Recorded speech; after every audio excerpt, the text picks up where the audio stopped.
tindahan pala ako rito, hindi ko alam ah. Okay, so tapos na tayo dito sa Recto, sa may Baste.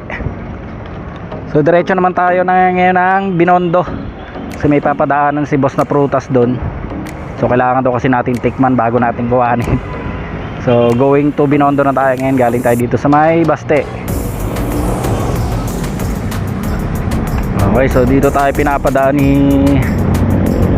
Hoy kapatid! Dito tayo pinapadaan ni way sa Padre Burgos. So kakanin tayo dito sa may Casal Street. Okay. Ito ba yun? Ito, Muelia de Binondo. Kanan tayo dito.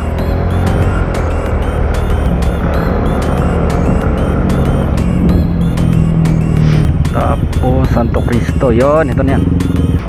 Saan yung pangalawang kanto? Ito na yung pangalawang kanto sa Nicolas. Dapat sunod dito Labisares na. Ito na tayo.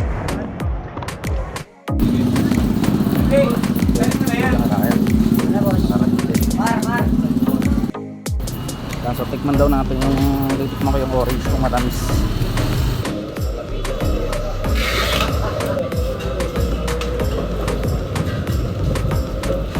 Orange siya bros.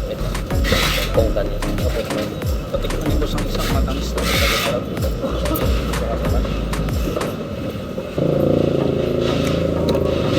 So yun na. Palagay na lang ng printed link tsaka perma.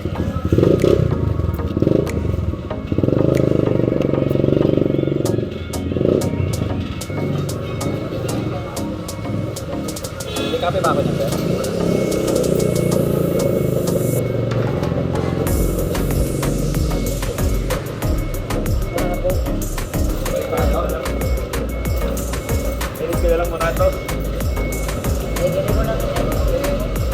Okay.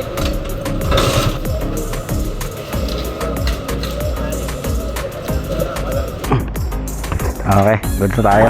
Yan. Uy, may tindahan pala ako rito, hindi ko alam ah.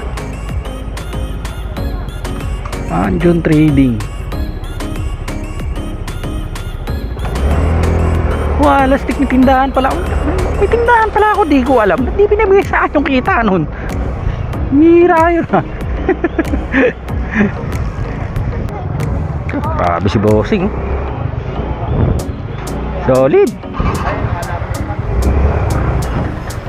Ang kakatikim ko ng pongka ni bossing eh. Munti ko na maubos eh. Sabi niya kasi tikman ko eh.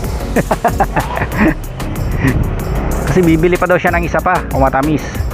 Eh kakakain ko, napilitan na talaga siyang bumili ng isa pa kasi konti na lang natira. Tinikman ko lang ng isa, goods naman. Hindi siya ganun katamis pero matamis naman. Basta wala daw asim, dadagdagan niya. So wala namang asim, yun, nagdagdag ng isa.